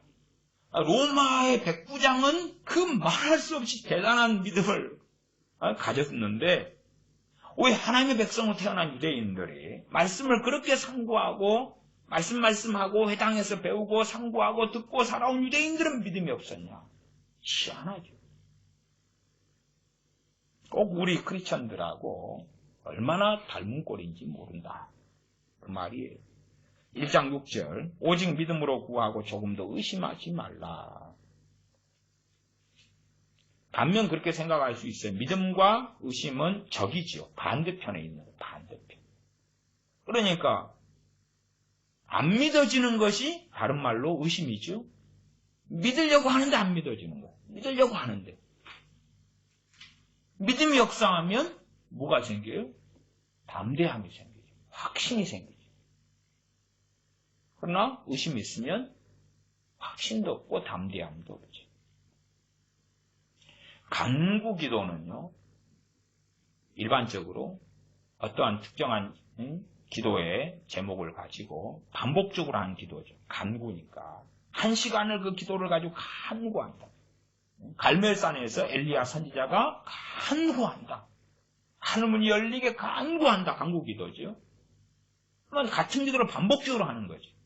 근데 전혀 다른 두 가지 기도가 있어요. 하나는 믿음이 없이 의심만 있기 때문에 반복하는 사람이고, 믿음이 안 생기니까 반복하는 거예요. 반복하는 걸로 대체를 하려고. 하나님을 조르는 거예요. 믿음이 없으니까. 그 다음에 엘리야 선지자 같은 사람의 기도는 믿음이 있고 그 믿음으로 간구를 한 거예요. 왜? 믿음은 역사하는 힘이 있으니까. 야고보서 5장 말씀처럼 믿음은 역사하는 힘이 있다고. 의인의 간구는 역사하는 힘이 많다고. 왜? 의인이니까 믿음이 강하고 하나님 기준의 의인이기 때문에 역사 힘이 많다고. 삽이 있다 그러면 삽으로 땅을 파는 것, 한 번 파는 것과 10번 파는 것은 더 깊이 파겠지. 포크레인으로 파면 더 깊이 파고 더 많은 일을 하겠지. 역사하는 힘이 있다고 말이에요. 그러니까 믿음 있는 사람의 간구 기도는 다이너마이트 같은 능력이 있다고 말이에요. 그러나 믿음이 없어가지고 했던 말 또 하고 했던 말 또 하고 했던 말 또 하고 할 수 있고, 모양은 같게 보이는데 전혀 다르다고. 전혀 다르다. 결과도 전혀 다르고. 믿음이 아주 강한 사람은 그 믿음의 수준 아래에 있는 문제들은 한 번 기도하면 끝나겠죠. 그 아래니까 내가 100만째 수표가 있다고 합시다. 이 100만째 수표로 어디까지 살 수 있어요? 100만 원 밑으로 그냥 살 수 있어요. 100만 원 밑으로. 그러나 내가 100만째 수표를 가지고 있는데 1000만 원짜리는 못 사는 거예요. 1000만 원짜리 살려면 100만째 수표를 10장을 동원을 해야 되는 거예요. 그냥 믿음에 대한 비유로 이야기하는 것입니다. 그래서 아무리 우리는 보통 믿음에 대한 책임을 하나님께 넘겨요. 하나님은 전능하시니까 다 하실 수 있잖아요. 하나님께는 감기나 암이나 똑같잖아요. 그런데 문제는 치유는 우리 믿음으로 되는 거지 하나님 믿음으로 되는 게 아니란 말이에요. 하나님의 능력으로 되지만 그 매개체는 우리 믿음이에요. 그러니까 감기 고칠 믿음하고 암병 고칠 믿음은 다른 거예요. 아예 하늘과 땅처럼 다른 거죠. 10만 원이 하나님께 필요해서 구해가지고 10만 원이 응답받을 믿음하고 1억이 응답받을 믿음은 다른 거죠. 어떻게 같겠냐고 말이에요. 그게 덩치가 틀린데. 한 명이 먹을 음식에 대한 것을 그 양하고 1000명이 먹을 음식에 대한 양이 같을 수가 없지요. 그래서 믿음 있는 사람이 이제 그 믿음으로 한 번 구했는데 그 정도는 가당치 않을 때 강력한 방법이 간구기도다 그 말. 왜? 계속하여 사용하니까. 땅을 계속하여 파는 거죠.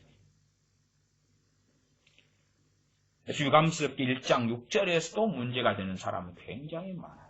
굉장히 믿어보려고 애를 쓰는 걸 믿음이라고 생각하고 안 믿어지니까 또 하고 또 하고 또 하고 또 하죠. 근데 그건 별로 필요 없는 거예요. 왜? 아니 우리가 그렇잖아요. 자동차에 기름이 하나도 없어요. 근데 계속 시동을 켜는 거예요. 많이 켜면 된다고. 오히려 자동차를 망가뜨리죠. 기름을 넣어야 되는데 기름 문제가 아니야. 기름은 다 엠코가 되고 하나도 없는데 그냥 계속 시동만 걸면 자동차가 부릉부릉 해가 달릴 거야. 주여 주여 그러는데 우리의 기도도 영적인 실체가 있을 거 아니에요. 그걸 볼 때 그런 일이 많이 벌어져요. 그러나 그렇게 생각하지 않는 거예요. 그래서 주님께서는 산상수훈에서 이방인들은 많이 구하여야 들으실 줄 안다고. 그것이 간구기도에 대한 반대를 말씀한 게 아니에요. 믿음도 없이 그냥 반복적으로 많이 그리고 많이만 하면 정욕적이든 육적이든 세속적인 기도든 상관없이 하나님을 조종할 수 있고 지배할 수 있을 거야. 하나님을 움직일 수 있을 거야. 라고도 믿지요. 이상한 믿음. 정신 나간 믿음. 그래서 믿음과 반대 자리에 있는 게 의심이지요. 의심을 다른 말로 하면 확신이 없는 거죠. 담대함이 없는 거죠. 발 뻗고 못 자는 거죠. 왜? 두려우니까, 염려되니까, 근심이 되니까. 의심의 열매들이 뭐예요? 근심이 있고, 두렵고, 낙심이 되고, 소망이 안 생기고. 의심이 있다는 이야기예요. 그러나 이제 조금 더 의심하지 말라 그럴 때에 많은 사람이 의심을 가지고 있으면서도 없다는 거예요. 의심이 없다는 거예요. 의심이 없다는 거예요. 그러니까 야고보서 말씀을 볼 때 얼마나 자유롭습니까? 의심이 없다는데. 의심이 있으면 의심은 계속 튀어나온다니까요. 놀이기구 가운데 그 두꺼비 망치를 때리는 놀이기구가 있잖아. 200원 넣거나 그러면 두꺼비가 막 나오잖아. 때리면 계속 또 이놈이 나오고 저놈이 나오잖아요. 게임 끝날 때까지. 그런 것처럼 의심이 있는 사람이 그냥 나와요. 그냥 나와요. 의심이 있으니까 200원어치 돈을 냈으니까 200원어치가 퐁퐁퐁 나온단 말이에요. 두더지가 계속 망치로 때리든 안 때리든 그냥 퐁퐁퐁 나오다가 200원어치 끝나니까 끝나죠. 의심이 있으니까 의심이 나오는데 의심이 없다는 거예요. 의심이 있으니까 믿음이 안 생기지. 불이 있으면 불을 물로 꺼버리는데 걱정이 되고 염려가 되고 두려움이 되고 소망이 없고 그러지. 조금 더 의심하지 말라. 의심하는 자는 마치 바람에 밀려 요동하는 바닷물개 같으니 이런 사람은 무엇이든지 죽게 얻기를 생각하지 말라. 두 마음을 품어 모든 일에 정함이 없는 자로다. 인내하고 지혜하고 관련됐고, 그렇죠? 아까 제가 상추 비유를 했어요. 믿음을 키우고 성장시켜야 되는 것. 그리고 지혜를 구하지 않는다는 것 자체가 우리의 교만, 또한 내 지혜로 살고 있는 것. 그렇기 때문에 크리스천들이 이해력이 떨어진다. 제가 지혜와 총명, 명철과 연결시켰어요. 이해력이 떨어진다. 말귀를 못 알아먹는다. 그러면 우리는 알아야 돼. 지혜가 부족하구나 하는 것을. 지혜의 근간 중에 하나가 이해력. Understanding insight. 그런 게 없다. 문제가 얼마나 심각하냐 그 말이에요. 물론 제가 예시로 삼았던 것처럼 드라마를 보고 이해를 해야 된다 그런 건 아니에요. 그런 것. 드라마를 보고 이해를 많이 해가지고 재미나고 신나면 계속 보겠지. 보아도 보지 못하고 들어도 듣지 못하고 그러면 얼마나 재밌겠어. 야, 흥미가 떨어져가지고.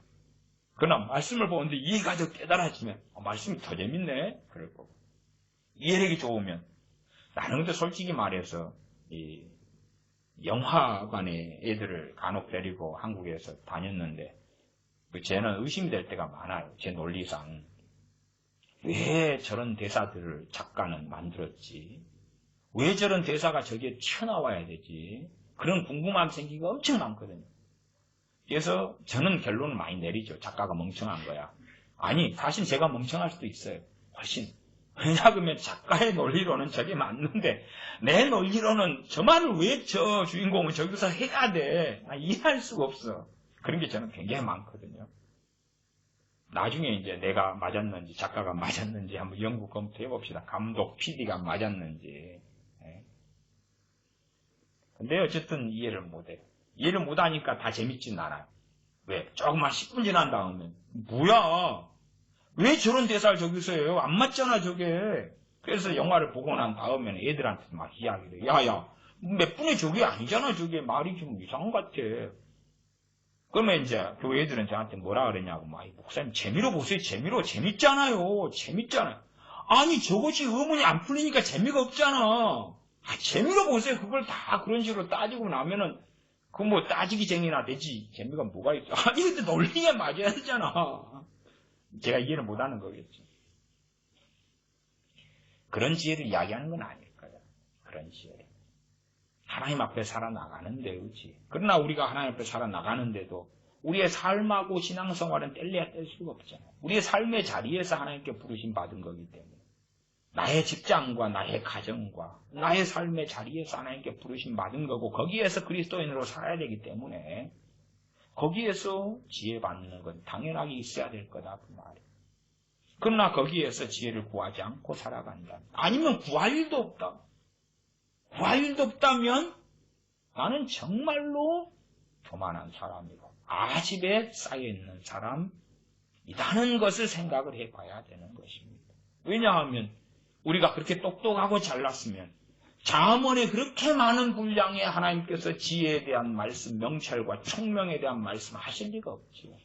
우리 인간사가 그렇게 똑똑하다. 아니면 대학 나와서 똑똑해지고 중고등학교 나와서 똑똑해지고 인터넷이 있어서 똑똑해진다면 그러한 잠언의 하나님 말씀이 영원한 말씀이 아니게 되겠죠. 그러나 그게 결코 아니다 그 말이죠. 그래서 지혜를 구하는 것은 하나님께 계속 해가야 되는 문제예요. 제 개인적으로는 상담을 어느 때부터 시작을 하게 되었어요. 상담에 있어서 하나님 의지하고 지혜를 구하고 한동안 그렇게 했는데 어느 때에 상담의 은사를 받게 되었어요. 그러니까 거꾸로 하면은 어떤 상담 서적들도 꽤 많이 봐왔었는데 상담 서적들의 허구를 보게 된 거지. 허무성과 허구와 상담 서적들이 일찍부터 많이 없는 돈에 사가지고 보고 대학 도서관에서 빌려보고 상담 박사님한테 가서 배우고 그렇게 했는데 상담의 은사, 다시 말하면 상담의 지혜를 받은 거죠. 은사로서의 지혜지. 그렇고 나니까 얼마나 어리석고 바보 같은 상담들을 해왔는가를 거꾸로 보게 돼요. 저는 좀 학자적인 경향을 좀 가지고 있어서 책을 아주 많이 좋아해 왔습니다. 또 책에 아마 제 인생의 직장, 직업, 뭐 그런 데서 버는 돈 가운데서 상당수를 책을 사는데 다 쏟아 부어왔다. 그렇게 말해도 과언이 아닐 거예요. 집안에 빚을 갚는데 쓰기도 했지만, 또 어떨 때는 뭐 내일 당장 먹을 밥값을 남겨놓지도 않고 그냥 내일은 내일대로 어떻게 살겠지 하고 책을 다 사버리고 그런 시간들을 많이 보내왔어요. 아마 지금 생각하면 참 바보 같다, 얼빠졌다 그렇게 저는 봐요. 왜냐하면 이제 유감스럽게 책을 그렇게 많이 사보고 구하고 모으고 그렇게 왔는데 2000 몇 년도 10년 안 되는 것 같고 2008, 9년인가 이때 돼서 책에 대한 지혜가 왔거든요. 책에 대한 분별의 지혜가 왔어요. 은사로서요. 책에 대한 분별의 지혜가 왔어요. 그러니까 책들이 얼마나 제가 그렇게 애지중지했던 책들의 다수가 쓰레기 같은 책들이고 얼마나 오류가 많고 문제가 많다는 것을 그때서부터 알게 됐어요. 지금으로 한다면 기껏해 한 10년이나 이러죠. 그러니까 이런 지혜를 20년 전, 30년 전 모두 30년이나 얻었으면 그 책 사볼 돈으로 그것으로 덜 고생하고 오히려 좀 더 나은 삶을 살고 남을 도와주더라도 좀 더 도와주고 그렇게 살 수 있었을 터인데 그 무수한 책들을 나중에 이제 현지로 떠나오면서는 쓰레기통에 버린 게 너무 많고 다 쓰레기통에 많이 버렸어요. 제가 말하자면 뭐 정원 목사님 이런 분의 문제점에 대하여 여러 차례 설교를 했어요. 그러면은 그러한 정원 목사님 이 책마에도 제가 가지고 있는 책 자체가 70권인가 70권. 돈이 얼마나 많이 들어갔어요. 그래서 그 책들을 가지고 문제점을 다 다룬 다음에 다 쓰레기통에 버리고 왔어요. 그래 거기에 들어간 돈이 얼마냐? 막 이런 책들 저런 책들 무수하게 많아요. 신학교 다니면서 신학책들을 무진장 사가지고 했는데 거기에서 대다수가 다 쓰레기에 불과했던 것이에요. 참 그런 지혜를 더 일찍 얻고 받았더라고요. 그러면 반대로 무슨 말이에요? 그렇게 책을 많이 사고 좋아했고 돈을 투자했고 책을 한 권 사려고 뭐 20살 때다 그러면은 7끼를 굶었어요. 7끼를. 한 권 사려고 7끼를 굶어. 그리고 책을 한 권 사고 그렇게 살아왔어요. 책 한 권이라는 것은 거기에 제 살이 있고 제 피가 있는 거예요. 왜? 그만큼 안 먹었습니다. 책 한 권 사려고 10끼를 굶고 그렇게 해서 굶고 책을 샀거든요. 굶고. 그렇게 살아왔으니까 얼마나 바보 같냐고. 저 무가치하고 가치 없는 저 책들에 얼마나 많은 힘을 쏟고 에너지를 쏟고 시간을 보내고 정말 바보 같은 거예요. 반대로 이야기한다면 저는 바보 같고 순진해가지고 저 책을 쓴 분들은 너무 위대해. 신학책, 신앙서적을 쓴 저 박사님들은 너무 위대하니까 저분들이 다 맞을 거야 그랬거든요. 다 맞을 거야. 20살 때부터 그렇게 생각했어요. 10대 때는 목사님은 다 맞을 거야. 그러다가 이제 좀 눈이 열려가니까 20대 중반 되니까 목사님들이 다 맞는 게 아니야, 제 양반들이 너무 틀려. 20대 중반에서는 그걸 알았기 때문에 기대를 안 했어요. 그러나 이제 그래도 책은 아니면 기독교 고전은 종교개혁자들은 다 맞을 거야 믿는 마음으로 소위 가짜 믿음이에요. 가짜 믿음을 가지고 계속 보아왔다고 말이에요. 다시 말하면 신앙서적에 있어서 하나님께 지혜를 구하지 않고 살아왔다고 말이에요. 못해도 20년. 그러니까 얼마나 헛된 허송세월을 많이 했냐고 말이에요. 이번 주, 지난주죠. 오늘 주일이니까. 설교는 이제 수요일날 설교로 올라가게 되겠습니다만.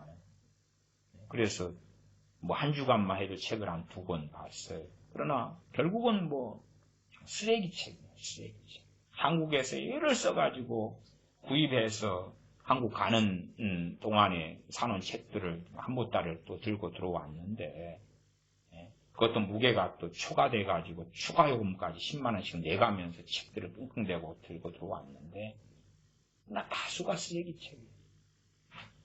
그 중에 하나는 루터의 100년 전의 종교개혁자, 제1의 종교개혁자로 일컬어지는 얀 후스의 책도 있고, 한국의 일제시대에 김교신이라든지 이런 양반들의 책, 박사학위 논문도 있고.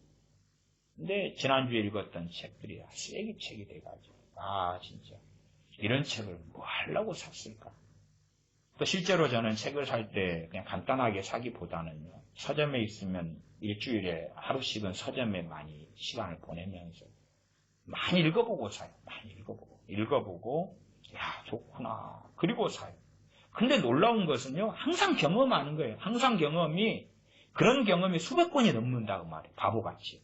무슨 말이냐 그러면, 너무 읽어가지고 마음에 들어. 그리고 2만 원 주고 책을 샀어요. 이것도 2만 원, 이것도 15,000원. 그래가 10만 원치를 이것저것 좀 대강이라도 보고, 목차도 보고, 한 챕터도 읽어보고, 그리고 서재에 와가지고 이제 사가지고 와서 다시 읽어보면 이상한 책입니다. 또 보면 이상한 책입니다. 그런 게 수백 번.